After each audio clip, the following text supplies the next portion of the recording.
नमस्कार शेतकरी बंधूंनो, मी प्रफुल्ल भोयर प्रवर्धन संस्थेमध्ये आपल्या सर्वांचं सहर्ष स्वागत करतो। आज दिनांक 31/3/2026 यवतमाळमध्ये ॲग्री एक्झिबिशनचा हा 5वा दिवस आहे आणि आपल्या इथं आले काही शेतकऱ्यांनी स्वतःचे अनुभव इथे सांगितले की त्यांना प्रवर्धन संस्थेचे वाण कसे वाटले, काय वाटले। त्यापैकी आज 5व्या दिवशी दादा आपल्या स्टॉलवर व्हिजिट करायला आले आणि त्यांना आलेला अनुभव आमच्याजवळ इथे शेअर केला।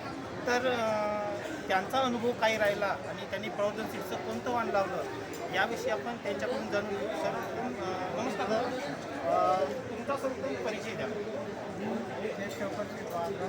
मी या गावाचा म्हणजे शेतकरी आहे आणि मी यावेळी रेवणची व्हेरायटी लावलेली आहे, परंतु आजच्या कंडिशनला रेवणची व्हेरायटी खूप छान आहे। कारण मी त्याला फक्त 2च वेळ खत दिलेला आहे, परंतु आजच्या कंडिशनला मी 9 क्विंटलचा ॲव्हरेज घेतलेला आहे आणि आजच्या कंडिशनला जे आहे फरदळी मला तेवढे देण्याची आशा आहे अजून म्हणजे दादांना आत्तापर्यंत रेवंत वाणापासून 9चा ॲव्हरेज आला आहे आणि समोरही त्यांना कापसाचं उत्पन्न होऊन फरदळ घेणं चालू आहे।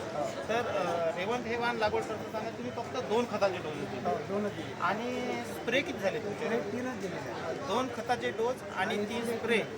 या एवढ्या खर्चावर दादांनी रेवंत वाणापासून आतापर्यंत 9चा ॲव्हरेज घेतला आणि समोरही यील्ड येणं बाकी आहे।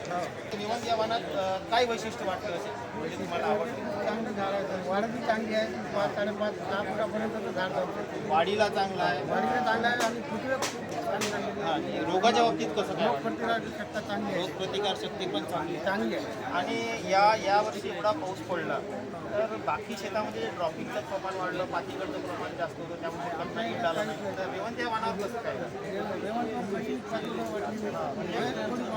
बाकी व्हेरायटीपेक्षा अच्छा, तर बाकी व्हेरायटीच्या तुलनेमध्ये रेवंत या वाणाची खडदार क्षमता चांगली आहे आणि कापूस वेचायला कसा आहे? वेचायला खूप चांगला आहे, बोलही मोठा आहे। अच्छा, रेवंत हे वाण वेचायला पण सोपं आहे। या वाणाचा कुठलंही वाण नाही जे की एवढं इझी आपल्याला वेचता येईल, मजूर पण हॅपी राहतात, कापूस वेचायला सोपं असतं त्यामुळे।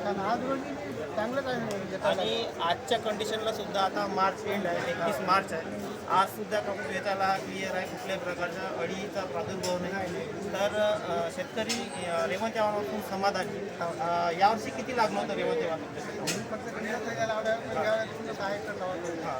फक्त 3 पॉकेट रेवंत या वाणाचे दादांनी लावले होते त्यांच्या शेतामध्ये आणि यावर्षीचा जो रिझल्ट आहे रेवंत या वाणाचा, या रिझल्टला पाहून त्यांचं पुढच्या वर्षी 6 एकर रेवंत लावायचा प्लॅनिंग आहे। तर आमच्या बाकी शेतकऱ्यांना काय सांगू शकता की रेवंत व्हेरायटी वापरून पहा। अच्छा, कारण मला जे अनुभव आला ते तुम्हाला येऊ शकतो। दादांनी यावर्षी 3 पाकिट वापरून पावले, 3 पाकिटचा अनुभव घेतला आणि त्यानंतर त्यांनी 6 एकर रेवंत हे वाण लावण्याचा निर्णय घेतला आहे। तसंच दादाचं म्हणणे आहे की बाकी शेतकऱ्यांनी सुद्धा आपल्या शेतामध्ये एक वेळ अनुभव घेऊन पाहावा, नंतरच त्यांच्या शेतामध्ये मोठ्या प्रमाणात लागवड करावी। ज्या शेतकऱ्यांना रेवंत हे वाण लावलं नाही आजपर्यंत त्यांनी सुद्धा रेवंत हे वाण लावायला पाहिजे असं दादांचे मत आहे। तर धन्यवाद।